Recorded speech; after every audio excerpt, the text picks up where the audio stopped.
আপনাদেরকে শয়তানের একটা চালাকির কথা বলছি, শুনুন। মনে করুন আপনার অফিসে যেতে দেরি হয়েছে এবং দেরি করার জন্য আপনার বস রাগ হয়ে আছেন। অফিসে আরও অনেক মানুষ আছে। আপনি এরকম সময় কি করেন? আপনি সকলের নজর এড়িয়ে নিজের টেবিলে গিয়ে বসেন। আপনি তখন বসের সাথে দেখা করতে চান না।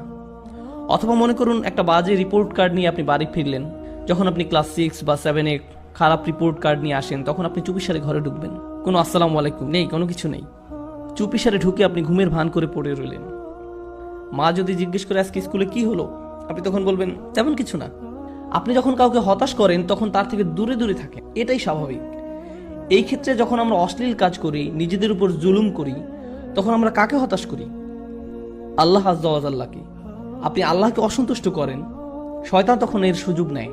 আপনার কাছে এসে সে বলে, তুমি এখন আবার সালাহ পড়তে যাবে? ভণ্ড, তুমি এসব অশ্লীল কাজ করে এসেছো, এখন আবার একটা ক্লাস করতে যাবে? এখন তুমি ইবাদত করতে যাবে? তুমি তো দুমুখ মানুষ। তখন সে বলে, হ্যাঁ আমি তো দুমুখ মানুষ, আমার সালাহ পড়া উচিত হবে না। শয়তান আপনার গুনাহের সুযোগ নিয়ে আল্লাহর কাছ থেকে আপনাকে আরো দূরে সরিয়ে রাখে। আপনি তখন আল্লাহর সামনে দাঁড়াতে বিব্রত বোধ করেন। কিন্তু একজন সত্যিকারের মুত্তাকি যখন ভুল কিছু করে, তৎক্ষণাৎ সে কি করে? সে আল্লাহকে স্মরণ করে। যাকারুল্লাহ ফাস্তাগফিরু লিযুনুবিহিম, তারপর তার আল্লাহর কাছে ক্ষমা চেয়ে নেয়। এখানে জুনুব শব্দটা দিয়ে পাপ বোঝানো হচ্ছে, যা এসেছে জানাব থেকে। জানাব দিয়ে মূলত বোঝানো হয় এমন একটা পাপ যার কারণে আপনি অসম্মানিত বোধ করেন, এমন কোনো কাজ যার কারণে আপনি লজ্জিত, বিব্রত। আর তারা আল্লাহর কাছে ক্ষমা প্রার্থনা করে তাদের কৃত লজ্জাজনক কাজ থেকে। ওয়া ইয়াগফিরুয যুনুবা ইল্লাল্লাহ, আল্লাহ ছাড়া আর কে গুনাহ ক্ষমা করতে পারেন? আপনি আর কার কাছে যাবেন? কোথায় যাবেন?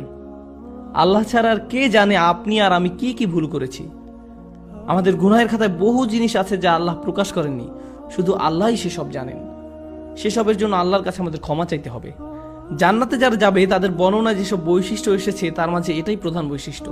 উলাইকা লাহুম জান্নাতুন তাজরি মিন তাহতিহাল আনহারু খালিদিনা ফিহা, তাদের জন্য প্রতিদান হলো তাদের পালনকর্তার পক্ষ থেকে ক্ষমা এবং জান্নাত, যার তলদেশে প্রবাহিত হচ্ছে প্রস্রবণ। এখানে যে শেষ কথাটি আপনাদের আমি বলবো, আমার ফ্যামিলির সাথে একবার শপিং মলে গিয়েছিলাম। সেখানে এক মা তার ছেলেকে ভীষণ বকা দিচ্ছিলেন, আর ছেলেটা চিৎকার করে কাঁদছিল। মা ছেলেকে কষে একটা চড়ও বসিয়ে দিল। কিন্তু আপনি জানেন বাচ্চাটা তারপরও কার কাছে গেল?